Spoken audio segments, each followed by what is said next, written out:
we can discuss about the forced vibration and vector force relationships. What is the relationship between these vector forces and in the forced vibration? That's where we are going to think about it.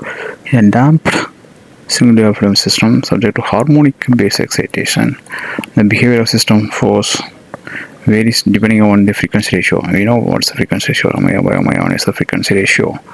Omega by omega n. That's a natural frequency, and this is the forcing frequency. Omega n is the natural frequency. And then if omega by omega n ratio is less than 1, that means low frequency, means inertia and damping forces are negligible. Here if you see here, inertia and damping forces are negligible compared to the stiffness forces for these low frequency ratios.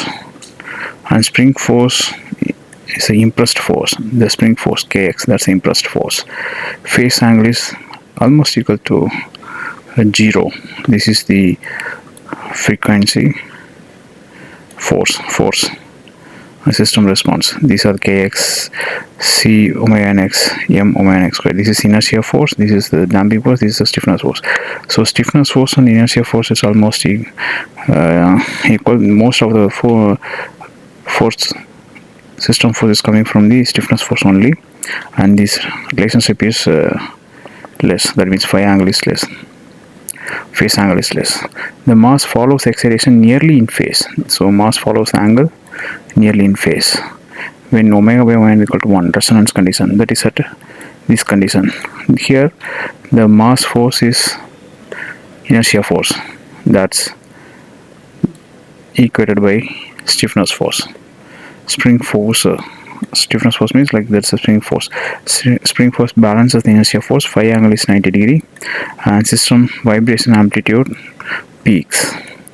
And when omega is greater than omega by omega n ratio is greater than 1, high frequency, that means inertia dominates. Here you see this is the one, inertia dominates, and this is out of phase.